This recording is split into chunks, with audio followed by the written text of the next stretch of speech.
신종 코로나 바이러스 종식을 위한 국회 비상행동을 제안합니다. 앞으로 2주가 신종 코로나 바이러스 확산과 관련해서 중대 고비라고 합니다. 상황이 언제 종식될지 지금으로서는 단언할 수 없지만 앞으로 보름이 말할 수 없이 중요한 시간입니다.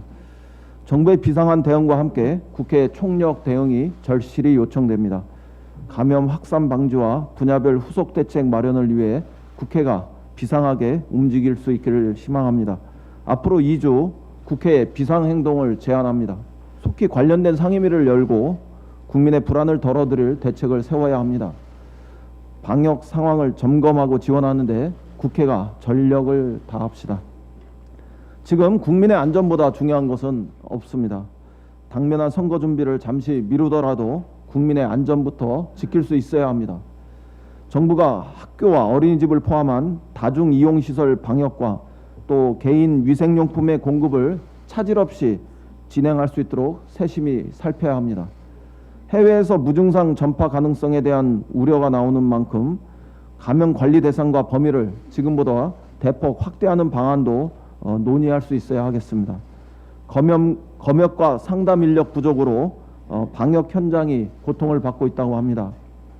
역학조사관을 비롯한 검역 인력 보강과 방역 지원 방안에 대해서 관련 상임위에서 즉시 논의하고 조치를 취할 수 있어야 합니다. 필요하다면 공공의대법을 당장 심의에 착수하고 통과시킬 수 있어야 하겠습니다. 또한 각급 학교와 취약계층에게 방역 물품이 우선 지원되도록 교육위와 보건복지위원회에서 점검하고 또 필요하다면 예비비 편성도 적극 검토해 주실 것을 요청합니다. 질병보다 빠르게 퍼지는 가짜뉴스 또 혐오 조장을 차단해야 합니다. 어제 황교안 대표께서 정부가 중국에 마스크 300만 개를 가져다 준 것에 대해서 국민이 붕괴한다고 말씀하신 것은 좀 유감스럽습니다. 이는 사실과 다른 주장이기 때문입니다. 중국의 마스크 지원은 한중 민간 기업과 유학생이 추진한 일입니다. 정부는 전세기 편으로 전달을 돕는 일을 했습니다. 실제 전환 물량도 200만 개 목표 가운데 1차분인 12만 개에 지나지 않는다고 합니다.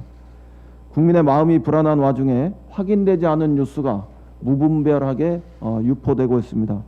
이런 잘못된 뉴스, 가짜 뉴스를 이용해서 마스크 등 방역 물품에 대한 매점 매석도 이루어지고 있다고 합니다. 국민을 불안하게 하는 가짜 뉴스와 사회 일각의 혐오 주장에 대해서 정치권이 단호히 맞서고 또 자제할 수 있어야 하겠습니다. 여야가 힘을 모아 불안을 덜고 국민의 소중한 안전부터 지켜야 합니다. 최근에 입원 환자가 완쾌되고 있고 또 일본 환자도 호전되었다는 소식이 들려옵니다. 이제 정치권이 한 목소리로 사태 해결에 더욱 분발해 나서야 할 시간입니다. 우리 당은 내일 고위 당정 협의를 통해서 정부의 방역과 또 경제 대책 등을 점검하고 국회의 역할을 점검할 예정입니다. 우리 국회가 조속히 제 역할을 다할 수 있도록 야당의 적극적인 협조를 요청드립니다.